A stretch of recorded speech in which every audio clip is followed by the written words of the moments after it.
Hey, welcome back to Politics as Usual. I'm Chris Ross, and of course, I'm here with the amazing Jeff Henighan. What's happening, Jeff? What's good, Ross? Not much, man. Got you on the camera this time. Yeah, you got me on the camera. It was Jeff's idea to go ahead and say, hey, this is a great setup. It makes sense.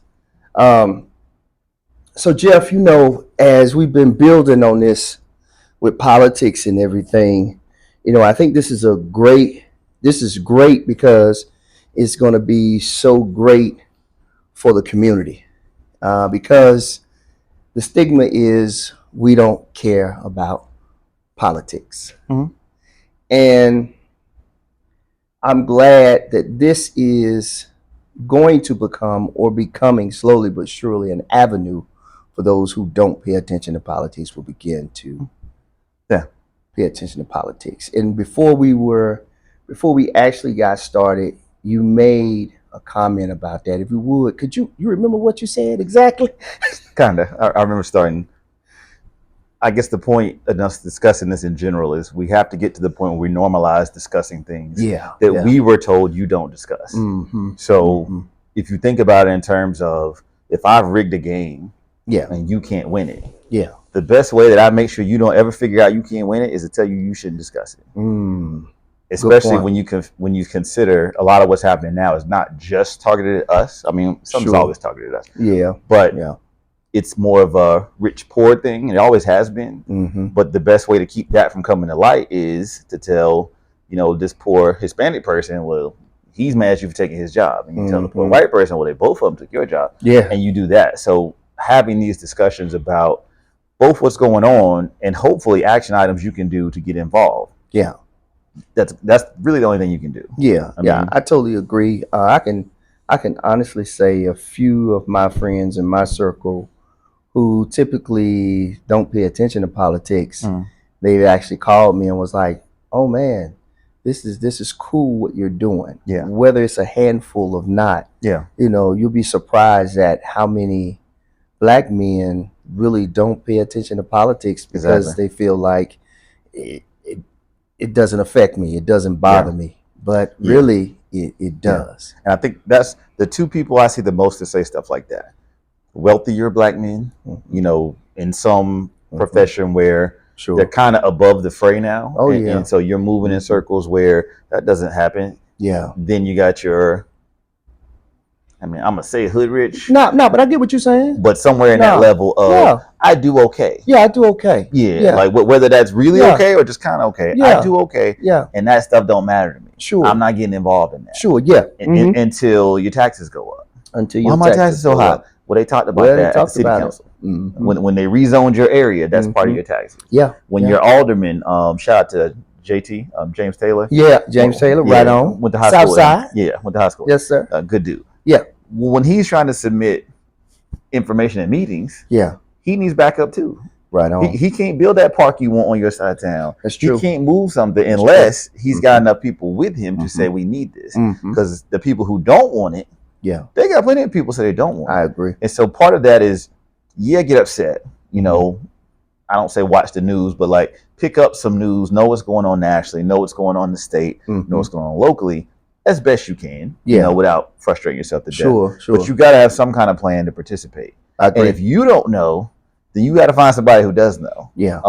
Tiffany, that you referenced me congratulations to her. She's about to run for city council. I'm proud of her. First thing she did was say, "Hey, is there anything y'all need?" Now, she probably knows thousands of people. Sure. She might get 20, 30 people to say, "Here's what we need." Yeah. But them other 800, 900 people will be the first ones to complain. Absolutely. 5 years from now, if she hadn't got anything done by their standards. That's so true. So that's what has to change for us is we do have people and have since Reconstruction. We've had black people in office. We've had them do stuff. But like when you look at the Tea Party and how they organized. Yes. I mean, of course, they say it was government spending, whatever, but it's because the president was black. But you organized enough to get multiple people in office, enough that they stymied the whole Republican policy. We can do that. You can't take over the whole Democratic Party. You can't take over the whole Republican Party, but we can get enough people in power, in places that count, to mess up something. So you got to come talk to us. And to me, that's the next step. It's like, yes, be mad at what's going on, but you got to move to that next thing. Yeah, because politics is about serving the people. Should be. It should be. I mean, like we it's stated, it's intended to be to serve. So, so Jeff, what you got for us today, man, as it pertains to politics? I'm really intrigued, man, because you always have something real good. I mean, we talk, and I usually send you stuff. Everything's been in the news, so like, this is it's low hanging fruit week. All right. The big one for me, the first one was Project 2025. So the executive orders that Trump signed on day 1 and day 2. One of the few promises he ever kept to anybody was actually doing some of that stuff. So 2 parts of that. One, remember when Obama's president? Yes. And if I'm not mistaken, don't quote me, but I'm pretty sure he signed like some of the fewest executive orders of any of the most recent presidents. I think you're probably right. I'm almost positive of that. Oh, he's the something in chief, and he's always writing these orders. He's going around the system. He's not doing this and that. Which, of course, Trump's first term he did. And now this time he comes in day 1. So that's true. 2, the whole election, well, once they found out people don't like Project 2025, oh, that's not me. You know, I don't have anything on that. I didn't write that. I didn't do, even though he hired all those people. And we discussed that the first time. Yeah, we did. We talked with Candy. Yeah, we did. Well, the first day, he had 11 executive orders that came directly from the plan for Project 2025. Okay. And I actually have a link I share with you we can post. Sure.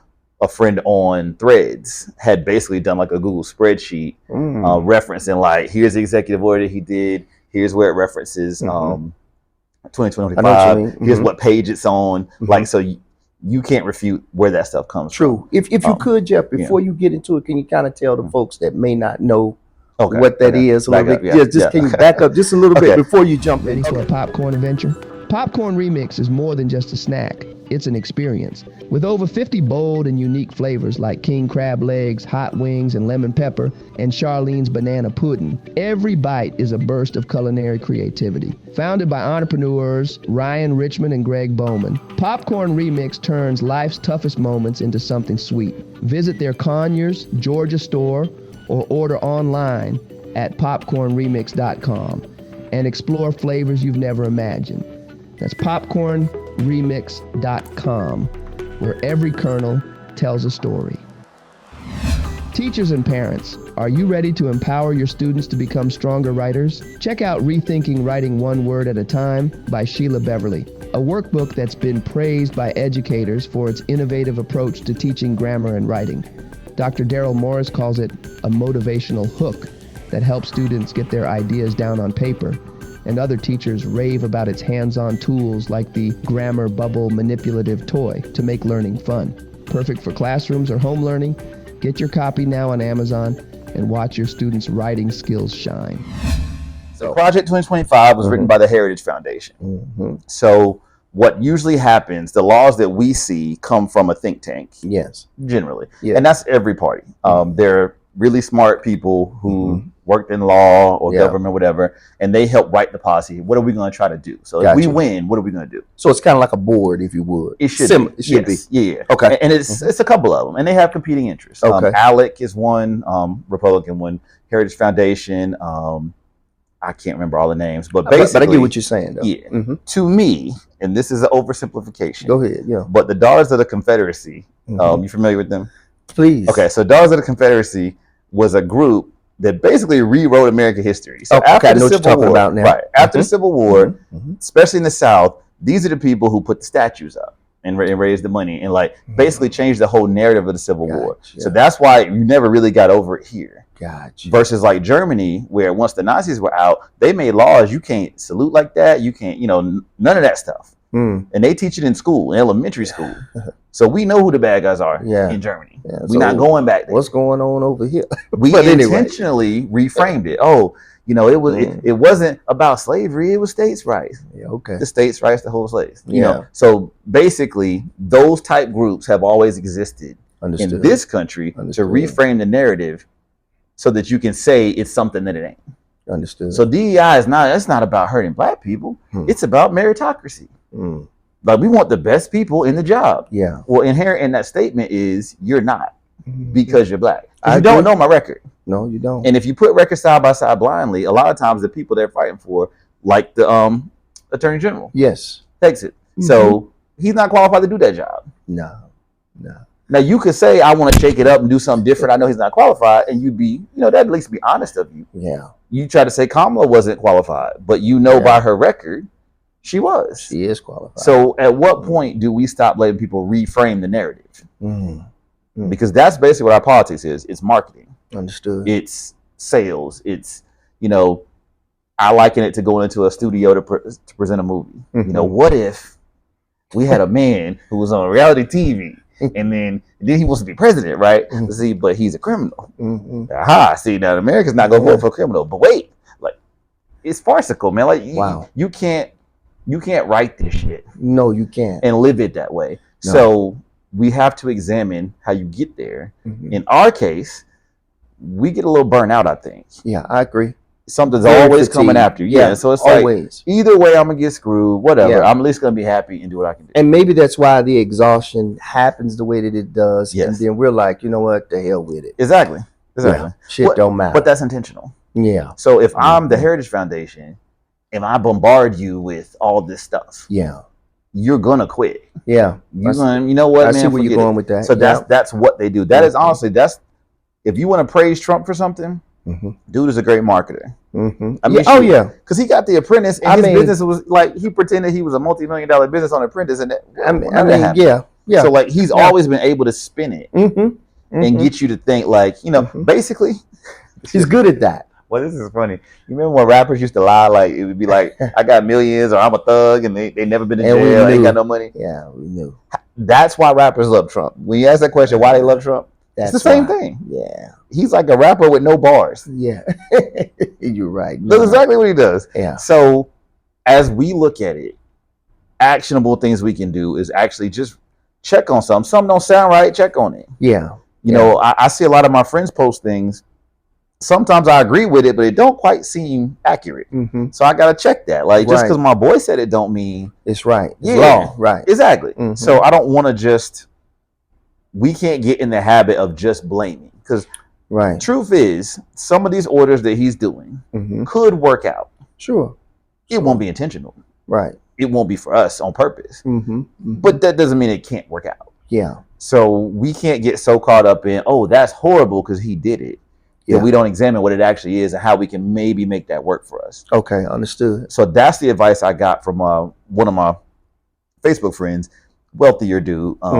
And he was doing the whole, y'all getting all bent out of shape about, now this is before the inauguration. Absolutely. Y'all getting all bent out of shape about this and this and this, and what you need to do is get your money right, blah, blah, blah. And that's true.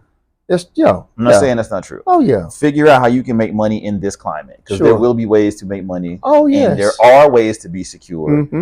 They're getting smaller for us. And if you don't have certain skills or degrees, it's harder. It is harder. But there's a way. Yeah. And so that's kind of where our focus should be. And also in the community, we've always had those communities until we started moving up.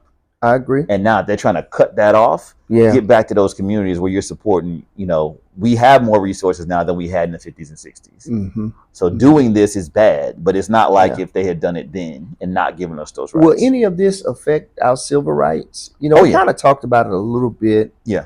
But I'll let you build on that first, because I had another question for you. But the civil rights is going to tie into what I'm going to ask you about. Part of his executive order attacking DEI. And let's back up. Because what DEI is not what they're attacking. They're attacking anything that helps anybody who's not a straight white man. Okay. So the policies that are in place, especially through the Biden administration, where he added more to what had already been done, that protected, LGBTQ and all the letters. All of that is going to kind of... Exactly. And so that's kind of how they sold it. They attacked the pronouns. They attacked transgender. They attacked all these things that have always existed. I mean, just to be clear. Oh, yeah. That's not new. No, not at all. We're noticing it more now. Oh, yeah. It's on TV now. Yes. It's on the radio now. Yes. It's always existed in New York and bigger cities and places where you could be different and not like be ostracized. I know what you mean. So that's one. But selling it as if, oh man, they coming to get you, man. They gonna take your kids and turn them transgender at school.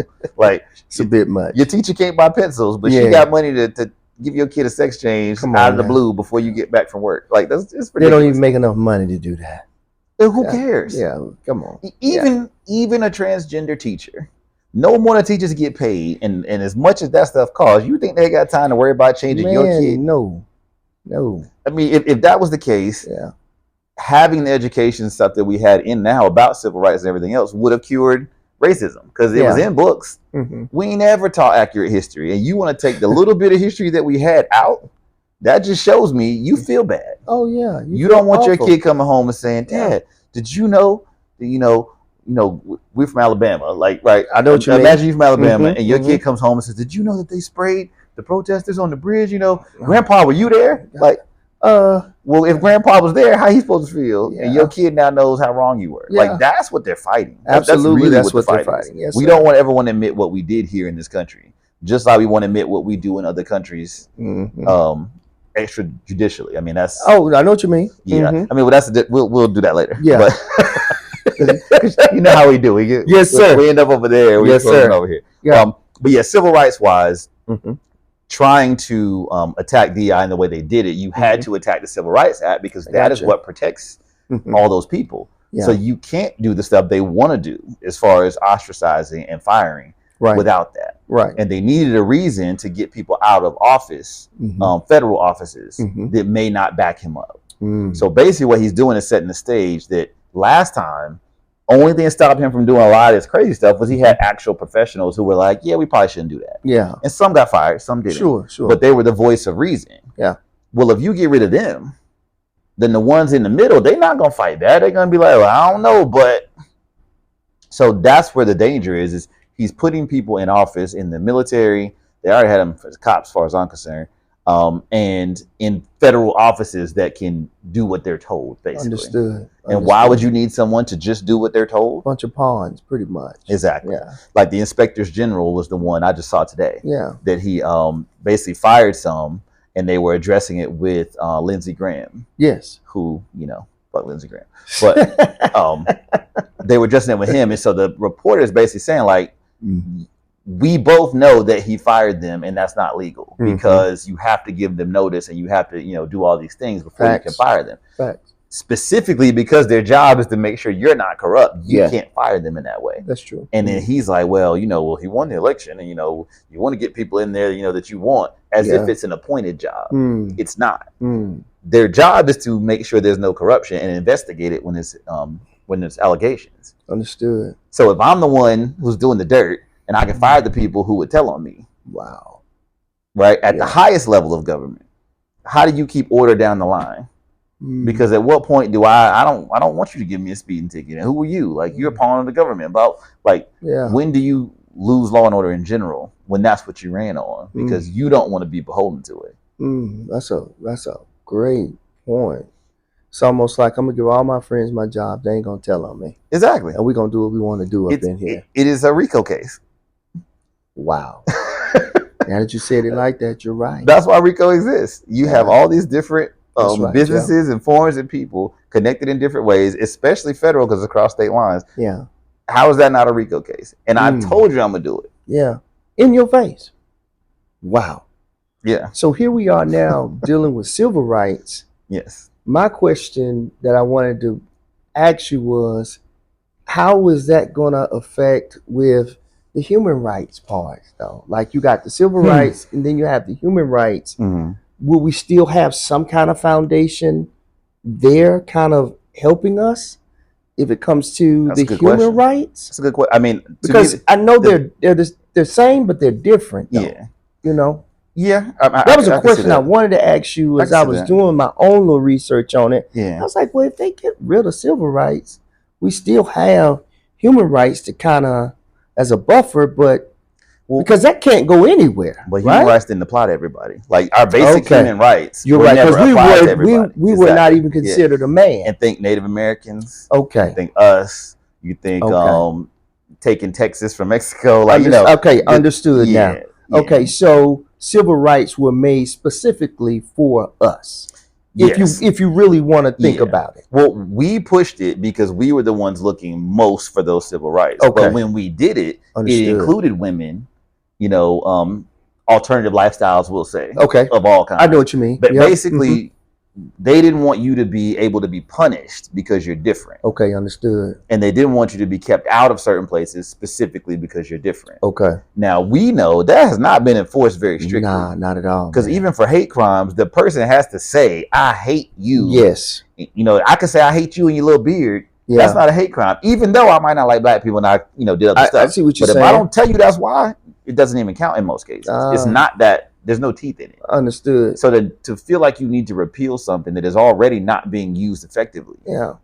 Why do you need to repeal it other than to, spike the ball and say I can? Like it's, and especially on Dr. King's birthday.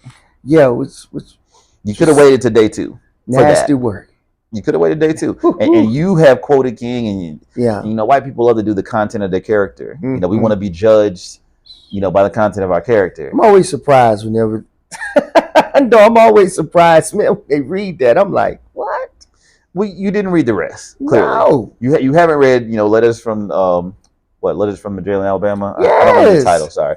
But, I get what you're saying. Yeah, but like those things where he's talking about income inequality, where he's talking about, how we're asking, but at a certain point we're gonna stop asking. Like absolutely, he was not always just let the white people do what they want. Guy that they try to sell us. Right, yeah. And we know that. Yeah. And honestly, and my dad told me this when I was like 8. We probably shouldn't have had this conversation. Nah, you good. Go ahead, man. Not like back then. Like, Okay, I was too young to know that. Okay. But he was basically like, and he was preparing you though. Well, I mean, we had real conversations. He integrated his high school. Yeah. And so he lived in Waxhaw, which was the seat of the Klan in North Carolina at the time. Absolutely. Well, and they had several, but like one of the big ones. Mm-hmm. So he saw some stuff, age 6, 7, 8, 9, 10, 11, 12 that people don't see. Mm-hmm. So he was pretty honest with us about some of that stuff.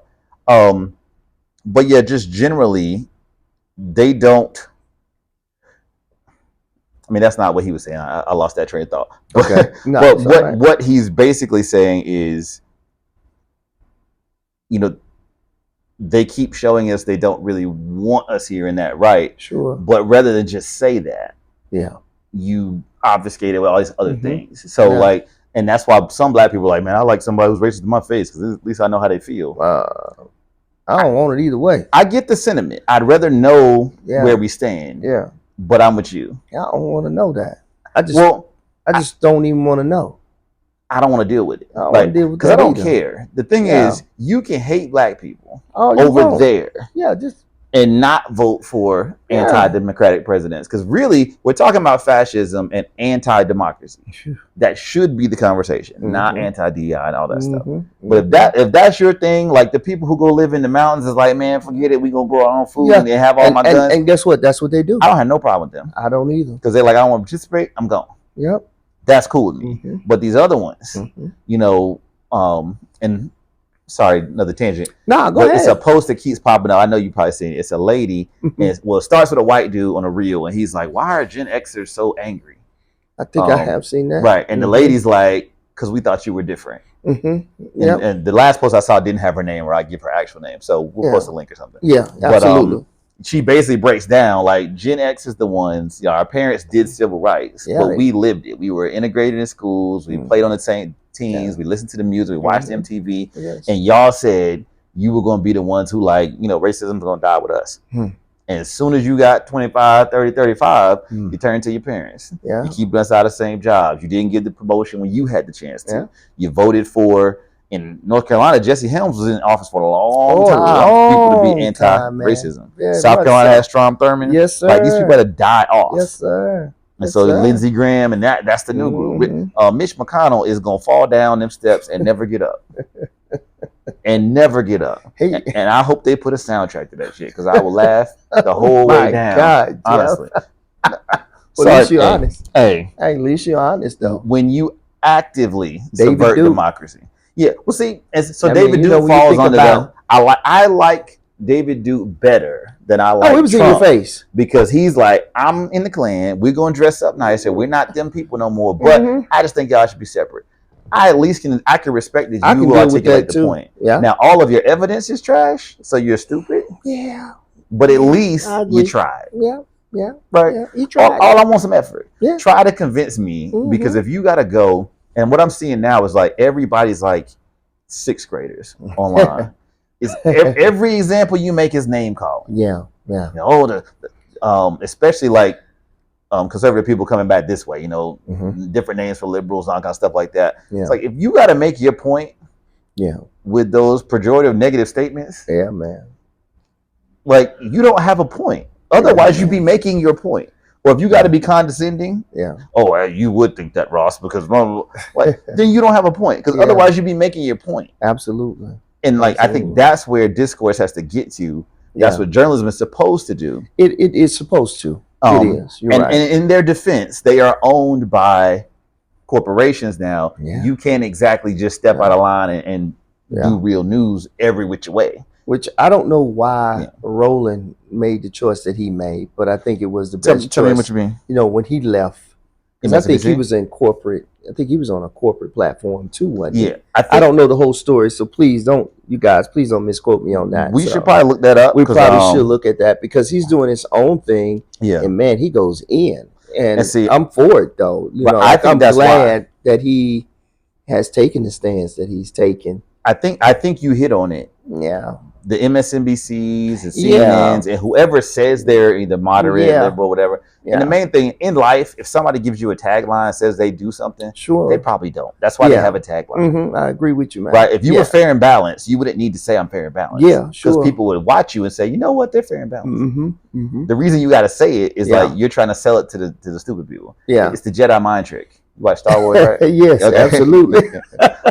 I'm a Star Wars nerd. Nah, you good, man. The whole Yeah. point is that trick works on weak-minded people. Yeah. So you Mhm. say, you stole from my car. I Yeah. didn't steal from your car. Like, Right. maybe you didn't steal from my car. Like, that is what we've seen. Mm-hmm. Which is matter of fact, we're going to next session we'll get into it. what I'm gonna tell you is I'm gonna show you the parallels between Star Wars and what we're seeing right now. Mm-hmm. Mm-hmm. And part of I'm just flabbergasted by how many people don't see the cons coming at them. And I'm like, Oh yeah. do y'all not watch TV? Yeah, Like, it's because coming. a lot of stuff is addressed in movies. Like, yeah. a lot of our favorite movies of the Oh, last man. 20 years have addressed just this. What's Manchurian happening right Candidate. now? Oh yeah, Manchurian Candidate, Star All of that Wars, stuff is showing. freaking Harry Potter is literally about evil motherfucker coming back after he Yes. thought he was gone, and everyone who's supposed to be defending His ass this stuff coming is right. on his side. Yes, sir. And then now he's president. It's again. right in our President face. Voldemort. There you Yes, go. sir. So you It's see what in I'm our saying? face. It's right there. Yeah. If you talk about it and correlate those things, Mhm. but you have to do both. You can't Yeah. just say,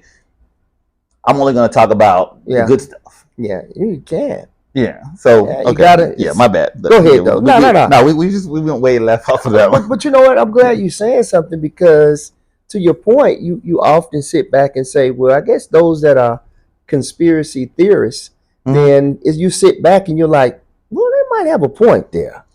Okay. When you kind of look at, I'm with you. I'm with you. I mean, you know what I'm saying? Like, Well, I'm a conspiracy even theorist. when you look at The Simpsons yeah, and some of the other shows where they show a lot of things that we, they end up happening. they end up happening. It's like, okay, With wait a 25. minute. Yeah. Okay. Yeah. So you sit back and you're like, wow. So, Yeah. I know we have so much more. Well, hold up. Before we do Oh, that, go ahead. before we go close ahead. out. Yes. So we're gonna try to keep these short because we get long, we start talking. So we're gonna try to do 2 to 3 instead of one long. Absolutely, we will. Yeah. But just to close that point on Civil Rights Act, human rights, Yes. and DEI in general. Yes. So basically, what's happening is they're trying to categorize anybody outside of what I deem relevant and Mhm. worthy Mhm. as DEI. Understood. So what's going to happen? White women have been the biggest beneficiary of affirmative action Understood. and of the Civil Rights Act Mhm. because they couldn't be just kept out, No. and they're close enough. So like, you still rather have one of them than have black women or something like that. Come on. So now they helped, whether they abstained, whether you voted, or whether you helped, whatever, Mhm. you helped. And Sure. so now that they're going to reap that too. Like, we've always been Mhm. kept down Yeah. You're right. actively. Like, people, Mhm. I mean, all the studies you see Mhm. where, you try to appraise your house, you got to take the black pictures down, Yeah. and it appraises for more. Yeah. You do a blind It's resume. unfortunate, Right. but you're right. You take your LinkedIn down, you do a blind resume, you liable to get an interview that you don't get if you don't. And these True. things go down the line. Oh, Grad yeah. schools, Mhm. doctorate programs. Like, Yeah. we've seen that over and over. Yeah. But the narrative is, oh, the white man's losing ground. Oh, look, all these people, pick one. You know, gay people, black people, white people, like I know whatever. what you mean. You know, poor white people from the Yes. South, whatever. Yes. They're getting my stuff. You're going to see now that the backlash is going to get you too. Yeah. And that's all we were saying. Is like, that's it. Nobody's saying it's perfect, but you're not losing. Chris Rock told a joke that's been 15 years now, where he was like, if you losing, who's winning? It's not us. That's right. He did. Remember? Did. Yeah, I remember that. Yeah. So like, we got to be a little more honest. And so for us as a community, that starts with where can we improve? Where are we not making the strides we want to make? We can control that part. We can't control what they do on their side. We can control that part. Absolutely. We can control where we invest our money, who we shop with, which we'll hit that too with Target and Costco and all of that. Absolutely. Yeah. I do want to get into we can control that. But we have to speak a little more honest about, you know, which choices, because we may not get all the choices you want. We might have to lose this battle to win that war.